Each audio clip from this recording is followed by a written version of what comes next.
Сёлета адзначаем велічную дату 95-годдзя Беларускай Народнай Рэспублікі. Усе будынкі, якія звязаны з дзейнасцю Беларускай Народнай Рэспублікі, з яе абвяшчэннем, у нашым горадзе захаваліся. І менавіта па гэтай мясцінам мы сёння з вамі і пройдземся нашай вандроўкай.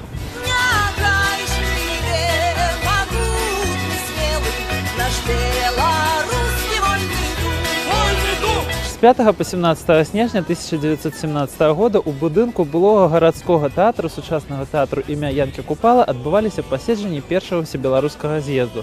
Самы прадстаўнічы з'езд тых часін, які сабраў 1872 дэлегаты. Адной з галоўных задач з'езду, дзеля якой і сабраліся тут дэлегаты, было вызначэнне далейшага лёсу Беларусі. Існавалі розныя меркаванні, у тым ліку, ці застанецца Беларусь у складзе Расіі, ці атрымае іх пэўную аўтаномію, ці агулам пытанне будзе ісці да незалежнасці. Спрэчкі вяліся гарачыя, але на вялікі жаль 18 снежня з'езд быў гвалтоўна разагнаны бальшавікамі.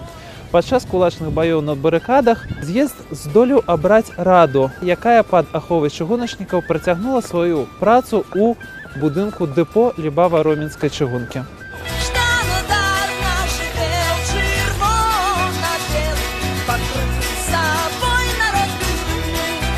Яны месцяцца ў накірунку на стоўбцы паміж прыпынкамі Інстытут культуры і сталічны. Гэта прыгожыя мадэрновыя будынкі вытворчага прызначэння.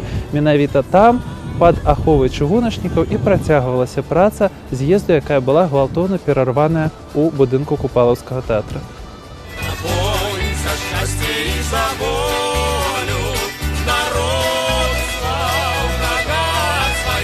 Застаўся нязмененым і той будынак, у якім адбывалася праца Рады БНР ад ліпеня да жніўня 1918 года.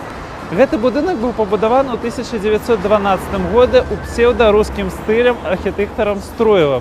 Сам ён з'яўляецца часткай велічнага былога архієрэйскага падвор'я. Гэты велічны падворак быў перабудаваны ў 30-е гады да непазнавальнасці ў адзіны комплекс дому афіцэраў.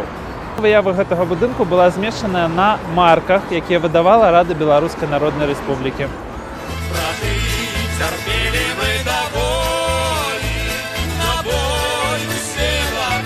Ацалеў яшчэ адзін не менш значны помнік. Гэта будынак па сучаснай вуліцы Леніна, 13. У мінулым гэтая вуліца называлася Губернатарская. Тут змяшчалася друкарня Якова Грынблата, і менавіта ў ёй былі надрукаваны ўсе ўставныя граматы і дакументы, звязаныя з дзейнасцю БНР у Менску. Як выглядаў гэты помнік у тыя часы, меркаваць цяжка, бо пасля гэтага ён перабудоўваўся шматкроць пад розныя патрэбы. Браты, да шчасця мы падходзім.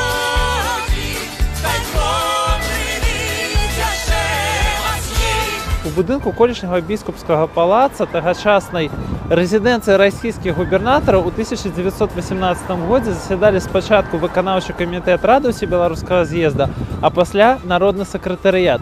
Менавіта ў гэтым будынку 21 лютага 1918 года была прынятая першая уставная грамата Беларускай Народнай Рэспублікі, а над самім будынкам лунаў бел-чырвона-белы сцяг.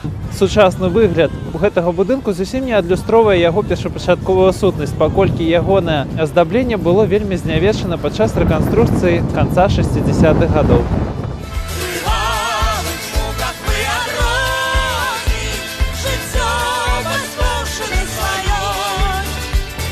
І вось нарэшце мы з вамі апынуліся каля таго самага будынку, дзе раніцай 25 сакавіка а 8 гадзіне раніцы на 3-м паверсе і была прынятая 3-я уставная грамата, якая абвесціла Беларускую Народную Рэспубліку незалежнай дзяржавай. Гэта сучасная вуліца Валадарскага, 9, гістарычна Серпухаўская. Менавіта з гэтага будынку з 25 сакавіка і пачаўся адлік існавання нашай беларускай незалежнай дзяржавы ў 20 стагоддзі.